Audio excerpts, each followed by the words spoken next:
శ్రీ సాధు సుబ్రహ్మణ్య శాస్త్రి గారు తిరుపతి శ్రీ వెంకటేశ్వర మూడవ భాగం 2/10/24. రేపటి నుంచి దసరా నవరాత్రులు ప్రారంభం కనుక మనం 3 రోజుల ముందే మొదలు పెట్టాం. 3వ అధ్యాయం వెంకటాద్రిపై వరాహ నివాసం వెంకటాచల ప్రశస్తి. శ్వేతవరాహం భూమిని ఉద్ధరించినప్పటి నుండి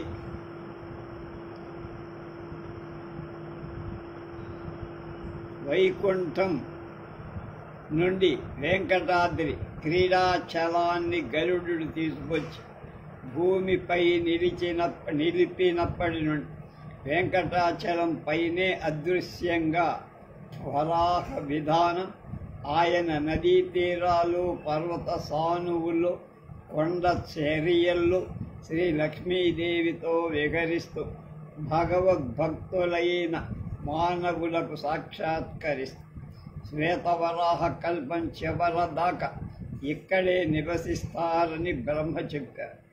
ప్రతి కల్పంలో శ్వేతవరాహంగా భూమిని సముద్ధరించి పునర్నిర్మాణం చేసి పునరుజ్జీవింపచేస్తాడు. ఆయన యుగాన్ని శ్వేతవరాహ కల్పంగా మునులు కీర్తిస్తారు. మనం సంకల్పంలో ప్రస్తుత యుగాన్ని శ్వేతవరాహ కల్పంగా వెంకటాచలాన్ని పరిసరాలను శ్రీ వరాహ క్షేత్రంగా పేర్కొంది. దురితం పాపాలు పెరిగి సజ్జనుల బాధింపబడి ధర్మం దమించబడి అంటే దెబ్బతిని అధర్మం విజృంభిస్తే దుర్మార్గులు బలిష్ఠులై ప్రజలను బాధిస్తే ఆయా కాలాల అవసరాలకు అనుగుణంగా నరాకృతిలో మానవుడి రూపంలో దేవుడుగా అవతరించి దురితాన్ని పోగొట్టి సుధర్మాన్ని స్థాపించి సజ్జన రక్షణ చేసి వేద విద్యను ప్రోత్సహించి తన నివాసంలోనే జీవకోటికి దర్శనమిస్తాడు. శేషాచలంపై శ్రీ లక్ష్మీ సహితంగా దేవగణంతో పరిచారకులతో విహరిస్తూ ఈ కొండపైనే సూర్యలోక నివాసం కంటే వైకుంఠంలో కంటే ఈ పర్వతంపై వాసమే అంటే ఉండటమే ఆ స్వామికి ఎక్కువ ప్రసన్నతను చేకూరుస్తుందట. అస్థాయ శ్వేతపోత్రిత్వం ఉజ్జహారధరాం యదా తదైవానాయ వైకుంఠాచలం గురుదేన వై దేవ వై కల్పాదావేవ భగవాన్ లీలారసమహోదధి విహరం రమయా సార్ధం పదగరీ నిర్జరసానుషు ప్రకాశ్చ ఇష్టత్యేన సదాగిరు యావత్ కల్పం వసచ్చేవ ప్రోక్తంచ పరమేష్టినా కదాచిత్ పుణ్యశీలేభ్యో దర్శనం వితరతృసౌ కల్పే కల్పే చ ధరణిం ఉద్ధరచ్చేవమేవ హి శ్వేతవరాహరూపేణ ధరణీచోద్ధృతాయతం శ్వేతవరాహ కల్పస్యాత్ అక్షయా మునయోప్యయం సర్వదా శేషశైలేంద్రే విహరన్ రమయా సహ నిత్యయుక్తైవ దేవైశ్చ కామరూపైశ్చ సంయుతః తిష్టచ్చేవ సదా తస్మిన్ వెంకటాఖ్యే నగోత్తమే వైకుంఠాత్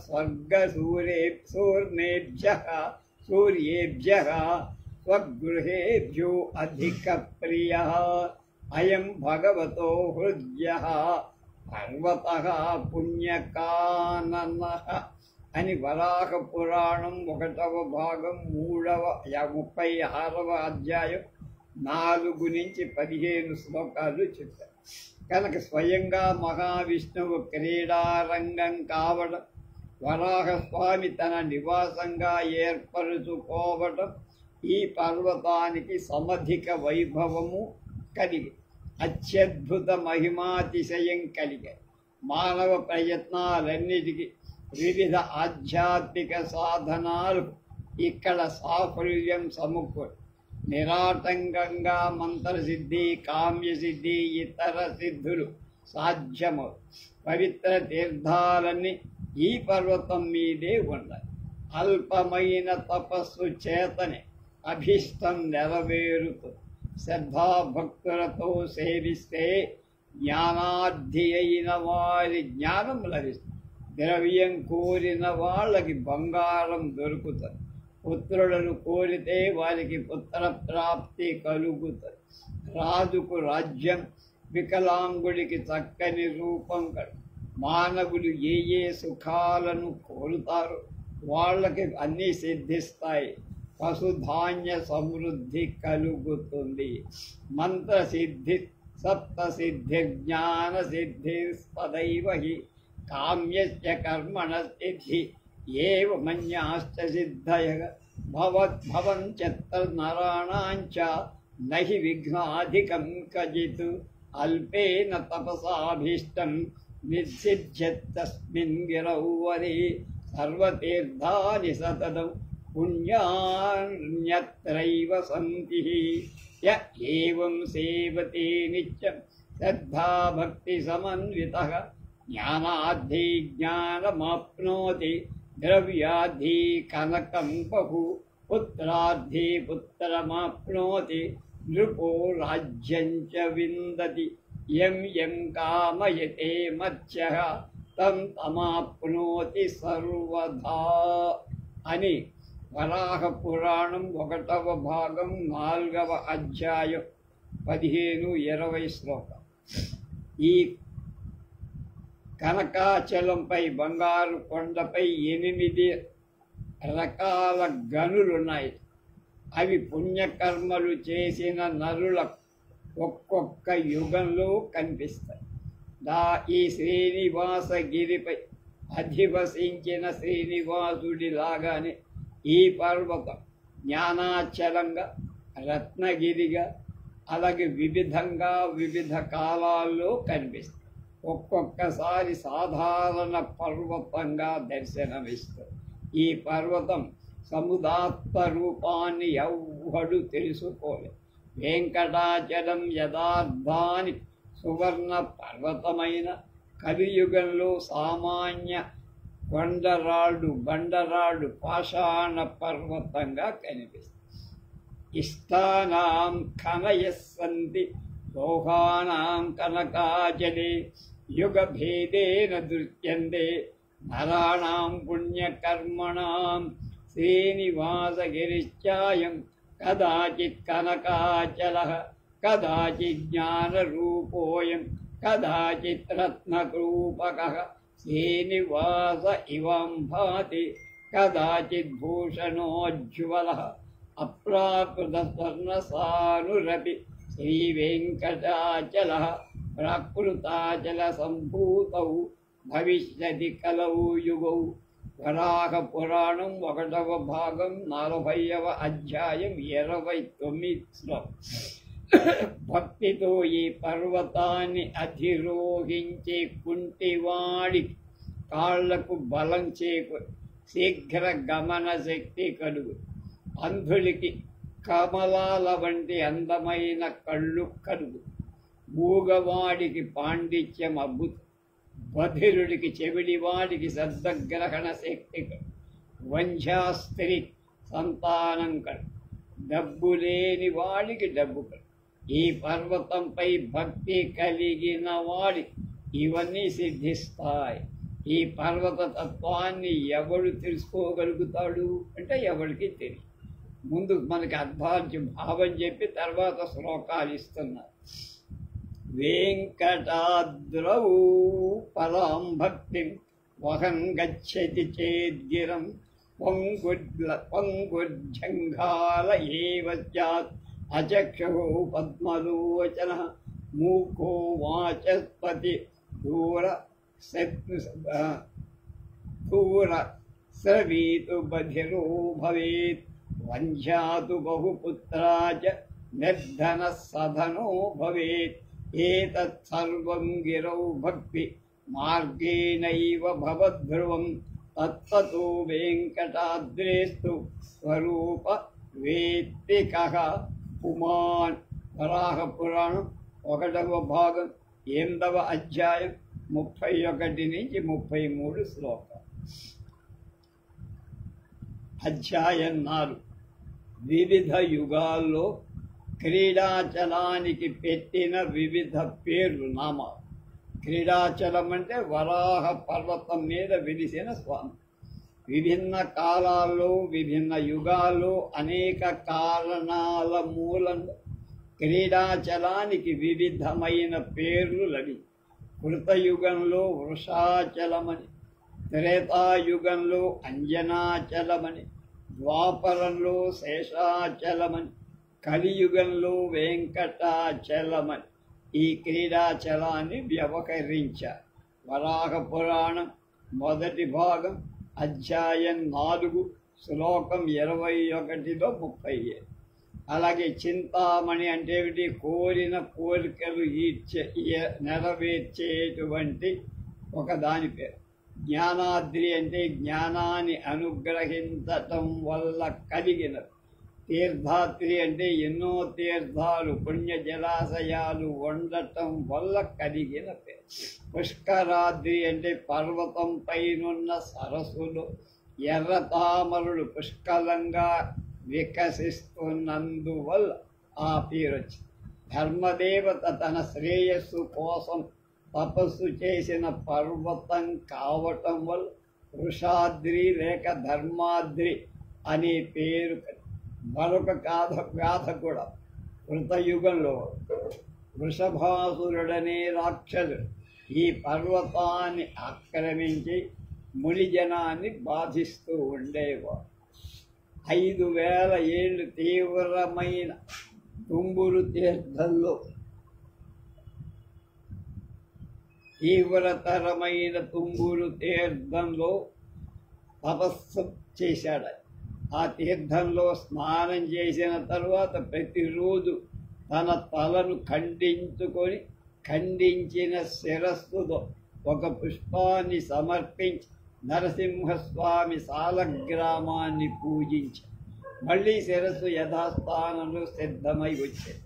నారాయణుడు ఆ రాక్షసుడికి ప్రత్యక్షమై వరం కోరుకోబాయి అని అడిగాడు.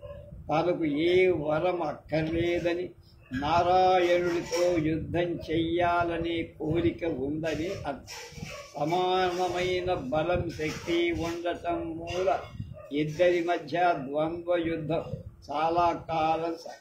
నారాయణుడు సుదర్శన చక్రాన్ని ప్రయోగించాడు.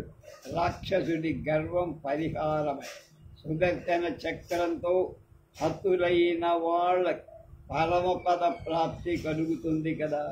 కాబట్టి తనకు పరమపదం లభిస్తుందని ఆ పర్వతానికి వృషభాచలం అని పేరు పెట్టాలని కోరగా వాడి భక్తికి మెచ్చి భగవంతుడు అతని కోరిక అనుగ్రహించాడు. కనుక అందుకే కృతయుగంలో ఈ పర్వతానికి వృషభాచలమనే పేరు. భవిష్యోత్తర పురాణం అధ్యాయం 1 శ్లోకం 40లో 60. పురోహితుడైన శతానందుడు జనక మహారాజుకు చెప్పిన కథలో ఇది ఉందట. కనుక బంగారు ఘటం ఆకారంలో కొండ ఆకారంలో ఉండటం మూలంగా దీనికి కనకాద్రి అనే పేరు కూడా. తన కొండపై నారాయణుడని బ్రాహ్మణుడు తీవ్రమైన తపస్సు చేయటం వల్ల తన పేరును కొండకి పెట్టడానికి అనుమతి లభించటం మూలంగా కూడా నారాయణాద్రి అనే పేరు కలిగింది. నారాయణుడనేవాడు తపస్సు చేసి మెప్పిస్తే నా పేరుతో నీ కొండ పిలువబడాలి అంటే అది నారాయణాద్రి. భవిష్యోత్తర పురాణంలో ఉంది. ఈ పర్వతానికి 4 యుగాలలో వరుసగా వృషాద్రి లేక వృషభాద్రి, అంజనాచలం, శేషాచలం, వెంకటాచలం అనే పేర్లు కూడా ఉన్నట్లు వరాహ పురాణం చెప్పింది. ఈ పర్వతానికి కృతయుగంలో అంజనాద్రిగా, త్రేతాయుగంలో నారాయణాద్రిగా, ద్వాపరంలో సింహాద్రిగా, కలియుగంలో వెంకటాచలం లేక వెంకటాద్రిగా ఉన్నట్లు వరాహ పురాణం 2వ భాగం 1వ అధ్యాయం శ్లోకంలో 57, 58 శ్లోకాల్లో ఉంది. వెంకటాద్రి శ్రీ మహావిష్ణు శాశ్వతమైన పవిత్ర వైకుంఠం తీసుకురాబడినందున వైకుంఠాద్రి అనే పేరు కలిగింది. అదే వెంకట.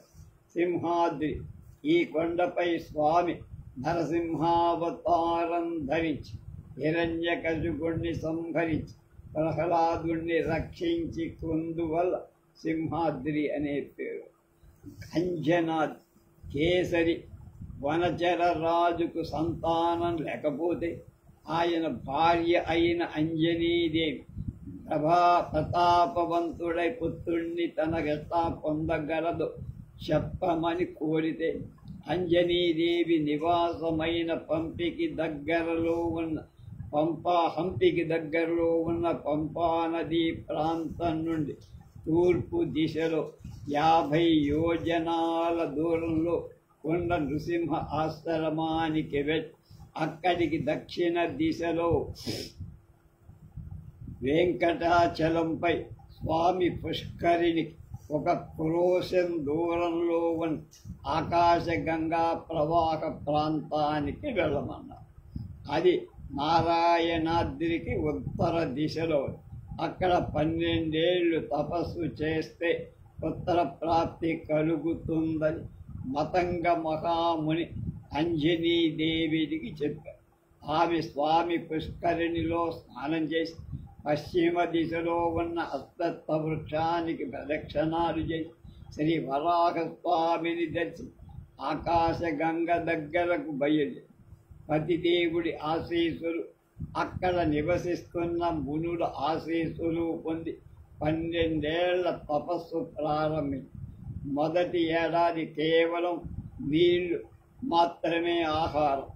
ఆమె కరుణతో వాయుదేవుడు ప్రతిరోజు ఒక మధురమైన ఫలాన్ని ఇచ్చేవాడు. 12 ఏళ్ళు పూర్తి కాగానే ప్రాణశక్తి నిక్షేపించిన ఫలాన్ని ప్రసాదించి ఆమె గర్భం దాల్చి పుత్రుణ్ణి ఆయనయే హనుమంతు లేదా ఆంజనేయ. హనుమంతుడు దేవతలకు శ్రీరామచంద్రుడికి సహాయపడ్డాడు. దేవతలకు శ్రీరామ. అంజనీ తపస్సు చేసినందువల్ల త్రేతాయుగంలో ఆ పర్వతానికి అంజనాద్రి అనే పేరు. భవిష్యోత్తర పురాణంలో ఉంది ఈ విషయం. అధ్యాయం 1 శ్లోకం 68 నుంచి 80 వివరంగా. వరాహ పురాణం భాగం 1లో అధ్యాయం 4లో శ్లోకం 28, 29లో అంజనీదేవి తపస్సు హనుమంతుడికి జననం మాత్రమే చెప్పి తర్వాత వరాహ స్వామి నివసించే క్షేత్రం కావటం వల్ల వరాహ క్షేత్రం అనే పేరు. వానరముఖ్యుడైన నీలుడు ఈ కొండపై నివాసం ఉన్నందువల్ల నీలాద్రి అనే పేరు. వెంకటాచలం లేదా వెంకటాద్రి అమృతమనే అర్థం కలిగిన, వేమంటే ఐశ్వర్యమనే అర్థం కలిగిన వెంకట పదంలో కట కలిస్తే ఇహపర సౌఖ్యాలను ప్రసాదించేది అని అర్థం. ఇంకొక మాట కూడా చెప్తుంటారు మా చిన్నప్పటి. వేం అంటే పాపాలను, కట నాశనం చేసేవాడు కనుక వెంకటాద్రి. మా చిన్నప్పటి నుంచి మాకు తెలిసింది. వేంకారో అమృత బీజస్తు కథమైశ్వర్యముచ్యతే అమృతైశ్వర్య సంఘత్వాత్ వెంకటాద్రి వెంకటాద్రి స్మృతః. వరాహ పురాణం 1వ భాగం అధ్యాయం 4లో 31వ శ్లోకం ఇప్పుడు చెప్పి. ఇంకొక అర్థం కూడా వెంకట పదంలోని వేమంటే అన్ని పాపాలను అనే అర్థాన్ని ఇస్తుందని. కట అంటే దాన్ని నాశనం చేస్తుందని అర్థం ఇస్తుందని. వెంకట పదానికి సర్వపాప వినాశకరమని అర్థం చెబుతూ ఉంటారు. బ్రహ్మాండ పురాణం, భవిష్యోత్తర పురాణాలలో కాళహస్తికి చెందిన మాధవుడనే బ్రాహ్మణ యువకుడు పాపాలన్నిటినీ పోత్రోలిన కథ వివరంగా వర్ణించబడి భృగు మహర్షి వెంకటాచల మహాత్మ్యాన్ని వివరిస్తూ ఈ కథ చెప్పగా వినినటువంటి మునులు ఈ కొండకు వెంకటాచలం అనే పేరుని స్థిరపరిచారు. భవిష్యోత్తర పురాణంలో బ్రహ్మే ఈ కొండను వెంకటాచలమని కీర్తించినట్టు కూడా ఉంది. అనేక పాపజాలం వయస్మాద్దిగ్ధం విజన్మనః. వెంకట అంటే బ్రహ్మాండ పురాణం అధ్యాయం 6 శ్లోకం 40. వెంకటాచల ఇత్యస్య ప్రసిద్ధిర్భువి వర్తతాం సర్వపాపాని వే ప్రాహు కటస్తద్వాహముచ్యతే. బ్రహ్మాండ పురాణం 6వ అధ్యాయం 43వ శ్లోకం. సర్వపాప దహోయుస్మాత్ వెంకటాచల ఇత్యభూత్. బ్రహ్మాండ పురాణం 6వ అధ్యాయం 43వ శ్లోకం. తదా నామ చకారాద్రే వెంకటాచల ఇచ్చవి సర్వపాపాని వే రాహు కటస్థ ద్వాహి ఉచ్యతే. బ్రహ్మాండ పురాణం 6వ అధ్యాయం 2:26. తస్మాద్వెంకటశైలోయం లోకే విఖ్యాత కీర్తిమాన్. బ్రహ్మాండ పురాణం 6వ అధ్యాయం 2:27 శ్లోకం. శ్రీనివాసగిరి అంటే పేరు. తన వక్షస్థలంలో కుడి భాగంలో లక్ష్మీ నివాసంగా శ్రీనివాస రూపంతో మహావిష్ణువు ఈ పర్వతంపై దేవతలకు సాక్షాత్కరించినందుకు వాళ్ళు ఈ కొండను శ్రీనివాసగిరిగా కీర్తిస్తారు. ఆనందాద్రి వైకుంఠపురవాసు స్వామి ఈ కొండపై క్రీడ ఆనందాన్ని సమధికంగా పొందడం ఎక్కువ గుర్తించి దీనికి ఆనందాద్రి అనే పేరు. అలాగే శ్రీశైలం, శ్రీ అంటే లక్ష్మికి స్థిరమైన నివాసమై సంపదలను ప్రసాదించే ప్రభావం కలిగి ఉన్నందువల్ల ఈ పర్వతానికి శ్రీశైలం అనే పేరు కూడా ఉంది. శ్రీశైలం శేషాచలం శేషాద్రి. ద్వాపర యుగంలో వాయుదేవుడు నారాయణ దర్శనార్థం వైకుంఠానికి తొందరపడి వెళ్ళారు. అంతఃపురంలో ఏకాంతంగా లక్ష్మీదేవితో నారాయణుడు ఆయన విశ్రమిస్తున్నారు. ఆతిశేషుడు ద్వారపాలకుడుగా ఉండి వాయుదేవుడి ప్రవేశాన్ని అడ్డుకొని దానితో వాయుదేవుడికి కోపం కలిగి ఇద్దరు కలహించటం ప్రారంభించి ఈ సమయాన శ్రీనారాయణుడు వారిని దగ్గర వచ్చి వాళ్ళిద్దరూ తమ ప్రతాపాన్ని గురించి గొప్పగా చెప్పుకొని వాళ్ళిద్దరిలో ఎవరెక్కువ శక్తిమంతులో తెలుసుకోవటానికి ఆదిశేషుణ్ణి మేరు పర్వతానికి ఉత్తర భాగాన ఉన్న ఆనందగిరిని నువ్వు వెళ్ళి చుట్టుకోరా అబ్బాయి అంట. వాయుదేవుణ్ణి ఆదిశేషుడి అధీనంలో ఉన్న ఆనందగిరి గట్టిగా వీచి పిలిపించాలని కోరారు. ఈ కథ భవిష్యోత్తర పురాణం 1వ అధ్యాయం 85వ శ్లోకం నుంచి 132 దాకా. వాయుదేవుడి పరాక్రమానికి వేగానికి సమస్త భువనాలు వణికిపోయి బ్రహ్మ, ఇంద్రుడు, ఇతర దేవత ఆదిశేషుణ్ణి వాయుదేవుణ్ణి తమ కలహాన్ని ఆపాలని అర్థించారు. కానీ ఆ ఇద్దరు యోధులు వారి ప్రార్థన మన్నించరు. ఆదిశేషుడితో బ్రహ్మ మొదలైన దేవతలు ఇలా అన్నారు: నీ అసమాన పరాక్రమం మహావిష్ణువుకు తెలుసు, శివుడికి తెలుసు, మాకు తెలుసు. జగత్ క్షేమం కోసం నువ్వు పర్వతంపై పట్టు వదని సడలించు, శిరస్సును కాస్త పైకెత్తి వాయుదేవుడికి జయం కలగనియ్యి అని. ఆదిశేషుడు పర్వతంపై పట్టు వదిల వాయుదేవుడు విపరీతమైన వేగంతో విచ్చి ఆనందగిరితో పాడు ఆదిశేషుని అర్ధక్రోశం దూరం సువర్ణముఖి నది ఉత్తర తీరాన్ని వీసరవతల పారిస్తుంది. బల పరీక్షలో తనకు కలిగిన ఓటమి ఆదిశేషుడు తీవ్ర మనస్తాపం పొంది బ్రహ్మ ఆదిశేషుడి సాంతన పరుస్తూ ఇలా, నువ్వు వెంకటాద్రిలో కలిసిపోతావురా, నీపై విష్ణువు నివసిస్తాడు అని అందరూ తమ నివాసాలకు తిరిగి వచ్చేశారు. ఆదిశేషుడు విష్ణువు ముందు సాగిలపడు 30 యోజనాల 10 యోజనాల వెడలు గల శేషాద్రిగా రూపాంతరం చెంది శ్రీ వెంకటేశ్వరుణ్ణి ధరించి మధ్య భాగంలో అహోబిల నరసింహుణ్ణి, నా వాలంపై తోకపై శ్రీశైలంగా మల్లికార్జునుని భరించ. ద్వాపర యుగంలో ఈ పర్వతం శేషాచలం లేదా శేషాద్రిగా విఖ్యాతి. అది ఎత్తైన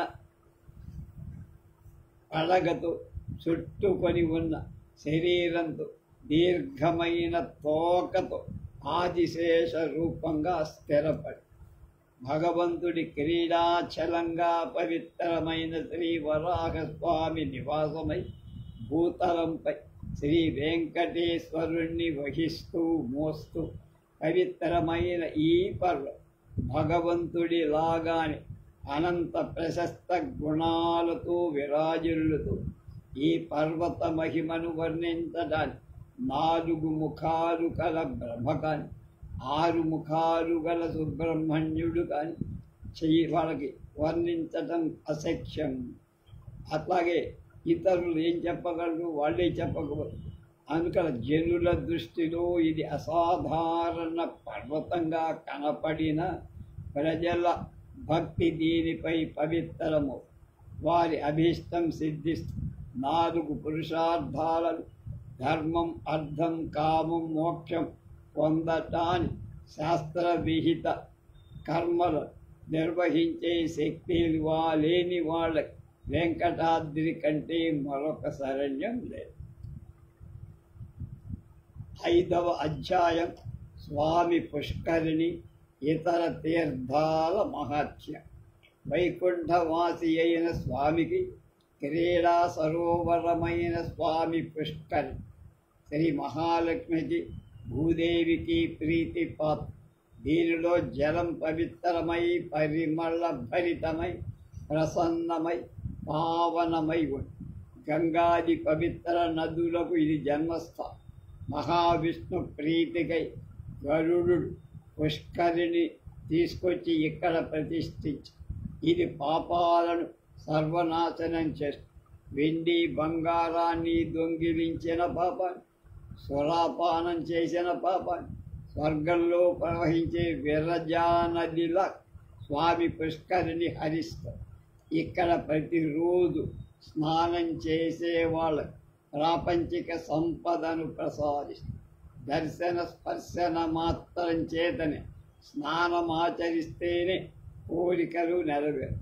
గాఢంగా ధ్యానిస్తే చాలు ఈ సత్ఫలితాలు కలుగుతాయని వరాహ పురాణం మొదటి భాగం 3వ అధ్యాయం 17 శ్లోకాలు 15 నుంచి 21 శ్లోకాల దాకా చెప్పారు.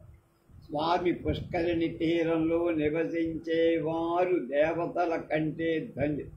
స్వామి పుష్కరిణి వైభవం వాళ్ళకి అర్థం కాదు, అవగతం కాదు. వరాహ పురాణంలో శ్లోకం 22 స్నానం చేసిన వాళ్ళకి ప్రాయశ్చిత్త ఫలితం లభిస్తుంది. కోరికలను అనుగ్రహిస్తూ వెంకటాద్రీశుడితో సంబంధం కావడం వల్ల దీని అర్హత ఇనుమడి. స్వామి పుష్కరిణి స్నానం, యోగ్యుడైన గురు పాదసేవనం, ఏకాదశి వ్రత నిర్వహణ ఈ 3 అత్యంత దుర్లభాలైన మనుష్య జన్మ ఎత్తడం కర్మానుష్ఠానం చేస్తూ దీర్ఘకాలం జీవించడం స్వామి పుష్కరిణి స్నానం సులభంగా అంత లభించేవి కావు.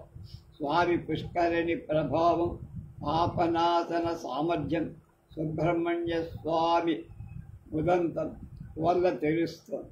తారకాసురుణ్ణి సంహరించినందుకు కలిగిన బ్రహ్మహత్యా పాతకాని సుబ్రహ్మణ్య స్వామి స్వామి పుష్కరిణి స్నానంతో శమింపచేసుకొని పోగొట్టు. వేదాల్లో విహితమైన నిత్య నైమితిక కర్మల యుగాదుల స్వామి పుష్కరిణి తీరాన ఆచరిస్తే సమస్త దైహిక దోషాలు, శారీరక దోషాలు, వికారాలు తొలగి ఇంద్రుడి శరీరం గౌతమ ఋషి శాపంతో 1000 ఘాట్లతో నిండిపోగా స్వామి పుష్కరిణి మహత్వం వల్లే విముక్తి పొందాడు.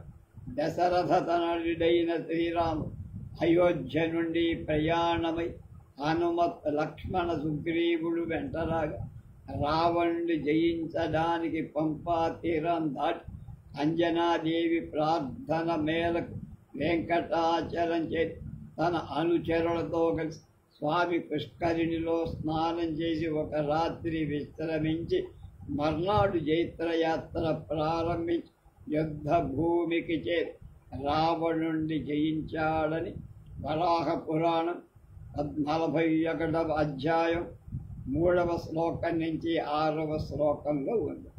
అలాగే రావణుడి బలమైన శత్రు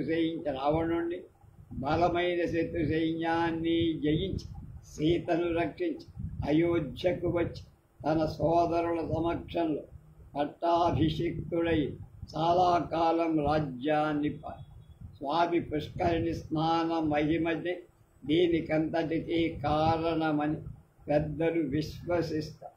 శ్రీ వరాహ స్వామి, శ్రీ వెంకటాచల మహాత్మ్యాన్ని, స్వామి పుష్కరిణి మహాత్మ్యాన్ని, తదితర తీర్థాల మహిమాన్ని వర్ణిస్తూ ఇలా చెప్పారు.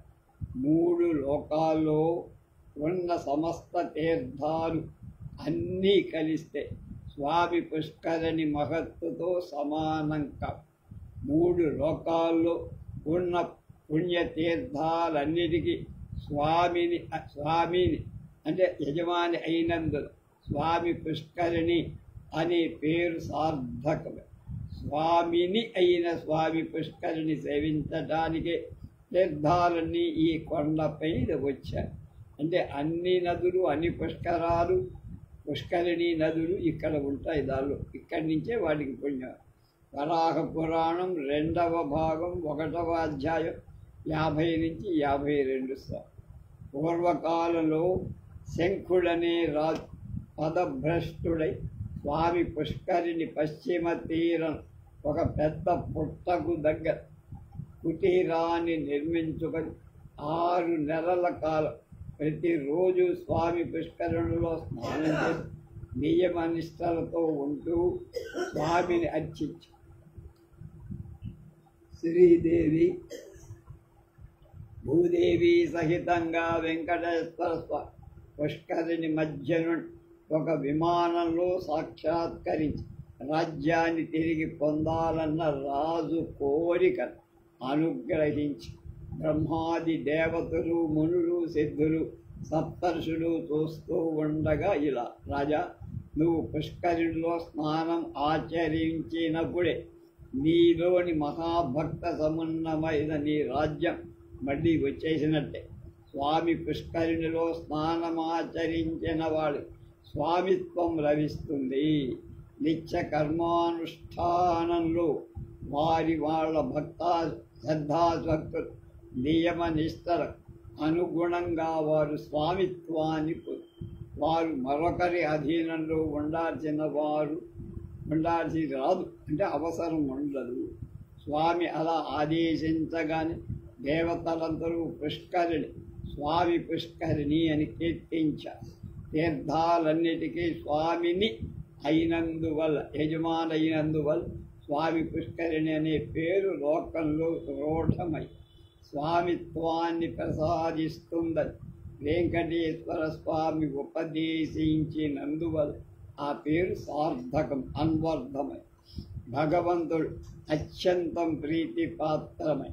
ఈ తీర్థానికి ఎంత గొప్ప మహత్వం ఉన్నది చెప్తున్నా. మాసు చస్వం మయా దత్తం స్వామిత్వం పూర్వమాగతం యస్మాత్ తవ మహాభక్తి స్వామి పుష్కరిణీ భజనే.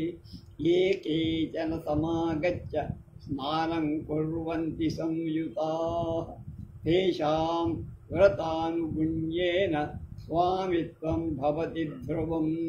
స్వాద్ధి తేషాం పరాధీన భావలేశః కదాపి త్వంచ గత్వా మహీపాల కురు రాజ్యమకుండకంటకం సమక్షం దేవదేవానా ఇచ్చుక్వా అంతరధీయతః.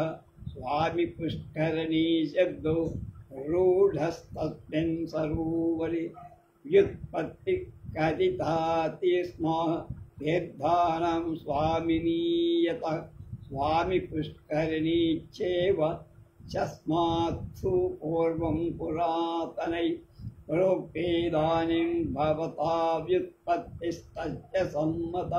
స్వామి తస్య ప్రధానాచ్య స్వామి పుష్కరిణీద్వయం అహో మహత్వః తీర్థస్య అని వరాహ పురాణంలో 37 నుంచి 44 శ్లోకాలు. 1వ భాగం 6వ అధ్యాయం 37 నుంచి 40. ధనుర్మాసంలో ముక్కోటి ద్వాదశిలో తిథిలో ముక్కోటి తీర్థాలు స్వామి పుష్కరిణిలోకి ప్రవేశిస్తాయి. స్వామి పుష్కరిణి ముక్కోటే అవుతుంది. ఆ ద్వాదశి నాటి సూర్యోదయ సమయాన చక్రతాళ్వారు మాడ వీధులలో ఊరేగింపు చేసి స్వామి పుష్కరిణిలో నిమజ్జనం చేస్తారు. సమస్త దేవత ఆ సమయంలో ఇక్కడ స్నానం చేస్తారు. అది చక్ర స్నానం. ఈ సందర్భంలో స్నానం అతి పవిత్రంగా పుణ్యప్రదంగా భావిస్తారు.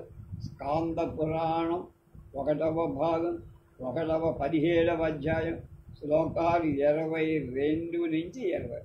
సప్తదశ మహాతీర్థ మహర్షి కపిల తీర్థం వరాహ పురాణం 1వ భాగం అధ్యాయం 8లో శ్లోకాలు 4 నుంచి 7.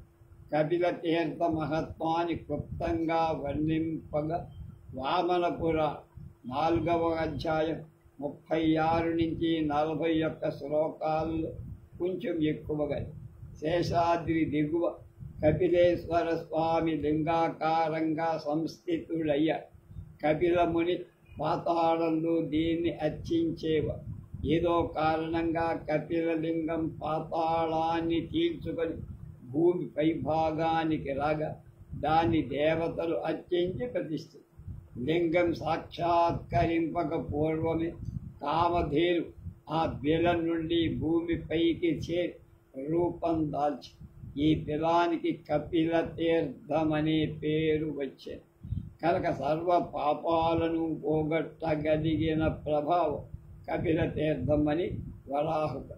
పాతాళలోకంలో కపిల మహర్షి సమర్పించగా కామధేను నిత్యం క్షీరధారతో అభిషేకింపగా లింగం పెరిగి భూమిని చీల్చుకుంటూ ఉపరితలానికి చేరి ఇలా పెరగడం కామధేవుకు ఇష్టంలా తన పాదం కింద తొక్కిబట్టి పెరుగుదలను ఆపాలనుపది. ఆ పాదం గుర్తే ఇప్పటికీ లింగం తలపై కనబడి క్రింది భాగం వెండితోగా తెల్లగా, మధ్య భాగం బంగారు మాదిరిగా ప్రకాశిత పంచముఖాలు 3 కళ్ళు ఉన్న లింగం ఊర్ధ్వభాగం సూర్య తేజస్సుతో ఒప్పారు పంచవర్ణ శోభితమై భీకరంగా కనిపిస్తూ పాతాళంలో నిత్యస్థితిని పొంది కృతయుగంలో కపిల మహర్షి సమర్పించినందు కపిలేశ్వర నామంతో ప్రసిద్ధమై, త్రేతాయుగంలో అగ్ని సమర్పించినందువల్ల ఆగ్నేయ లింగమై ఆద్యంతాలు లేని అమేయమైన ఆకారానికి తెలుసుకోవటానికి బ్రహ్మ పైలోకాలకు వెళ్ళి ప్రయత్నించి విఫలుడయ్యాడు. పాదపీఠాన్ని తెలుసుకోవడానికి విష్ణువు కింది లోకాలకు వెళ్ళి అక్కడిని కూడా చేతకాలే చెప్పాడు ప్రార్థన శ్లోకంలో. ద్వాపర యుగంలో విష్ణు చక్రం చేత అది పూజింపబడు, కలియుగంలో కపిల గోవు చేత అర్చింపబడు. ఈ కపిల లింగానికి ఎదురుగా ఒక పవిత్ర సరోవరం ఉంది. అది పవిత్ర జలపూర్ణమై ఉంది. దీన్ని పావన కపిల తీర్థం అంటారు. తర్వాత దర్శనం చేసుకుంటే చాలు, సమస్త పాపాలు దూరం.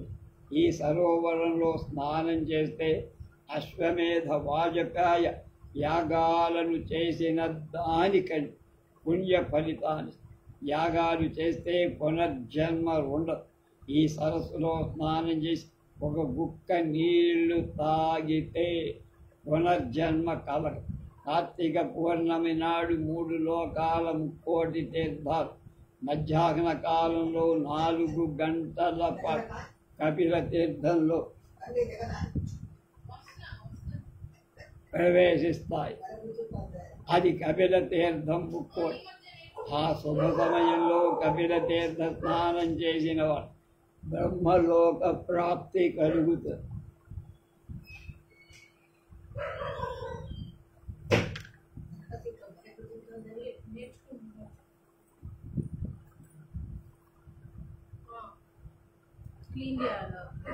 అదే అని చూడు సార్.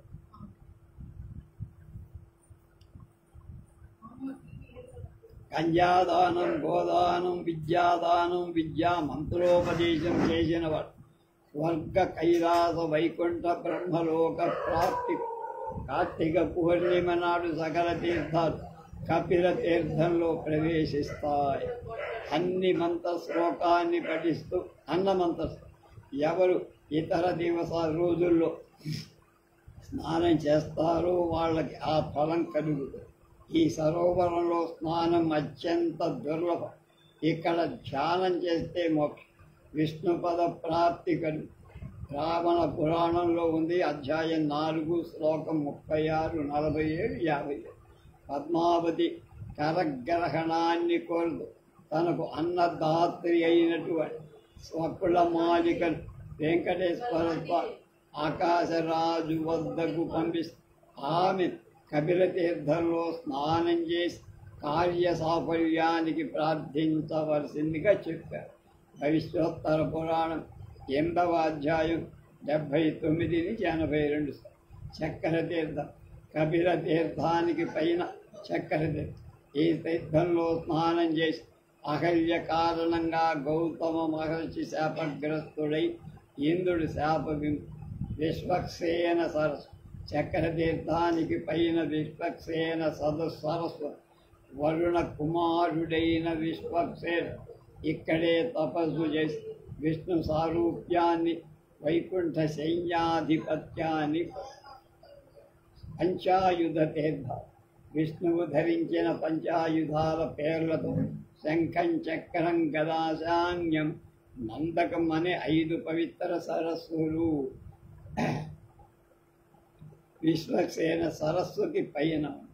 అగ్నికొండ తీర్థం పంచాయుధ తీర్థాలకు పై భాగాన ఈ తీర్థం అగ్నికొండము. బ్రహ్మతీర్థం అగ్నితీర్థానికి ఎగువ. మహా హత్యాపాతకాలు శమింపచేయగల ప్రభావం ఉన్న తీర్థమది బ్రహ్మతీర్థం. గొప్ప పుణ్యాన్ని ప్రసాదిస్తుంది. సప్తర్షి తీర్థం బ్రహ్మతీర్థానికి దగ్గర సప్తఋషులైన కశ్యప, అత్రి, భరద్వాజ, విశ్వామిత్ర, గౌతమ, వశిష్ఠ, జమదగ్ని ఋషుల పేర్లతో విరాజిల్లే ఈ సరస్సు పవిత్ర జలపూర్ణాలై ఈ 17 తీర్థాలు సప్త వర్గాలుగా. ఇవి ఉత్తరోత్తరంగా ఒకదానికంటే ఒకటి 10 రెట్లు ప్రభావవంతంగా ఉంటాయి. తర్వాత రేపు తిరుమల పవిత్ర తీర్థాల గురించి తెలుసుకోండి.